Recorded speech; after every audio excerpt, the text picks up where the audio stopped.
Hello bachcho, let's read a given question. The question says a smooth circular groove has a smooth vertical wall as shown in the figure. A block of mass small m moves against the wall with speed v. Which of the following curve represents the correct relation between the normal reaction on the block by the wall n and the speed of the block v?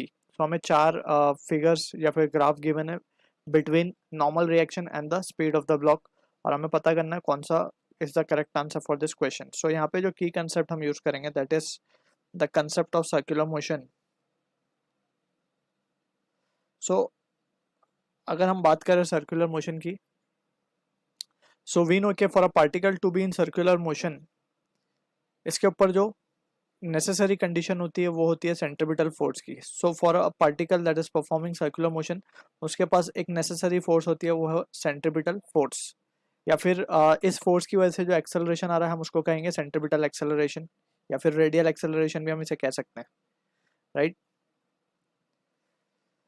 अब यहाँ पे ये जो case है centripetal force का, अलग अलग situation में this centripetal force is provided by different different forces. Like for example अगर हम बात करें सन और अर्थ के बीच में जो सर्कुलर मोशन है, अर्थ जो सर्कुलर मोशन परफॉर्म कर रहा है अराउंड द सन, सो यहाँ पे जो सेंट्रीपिटल फोर्स है वो प्रोवाइड हो रही है ग्रेविटेशनल फोर्स ऑफ अट्रैक्शन से. Electrostatic force of attraction provide करती है between the electron and nucleus, जिसकी वजह से electron is revolving around the nucleus, right. तो अलग अलग सिचुएशंस होती हैं. अब यहाँ पे क्योंकि ये जो ब्लॉक है अगर हम इसका साइड व्यू देखें ध्यान से, so let suppose this is the wall और ये ब्लॉक इससे स्टिक करके मूव कर रहा है, राइट, सर्कुलर पाथ में. कुछ इस तरीके से सर्कुलर पाथ में हम साइड व्यू देख रहे हैं इसका. सो यहाँ पे हम देख सकते हैं जो जो फोर्सेस लग रही होंगी, सबसे पहले तो एक नॉर्मल रिएक्शन आ रहा होगा, ठीक है.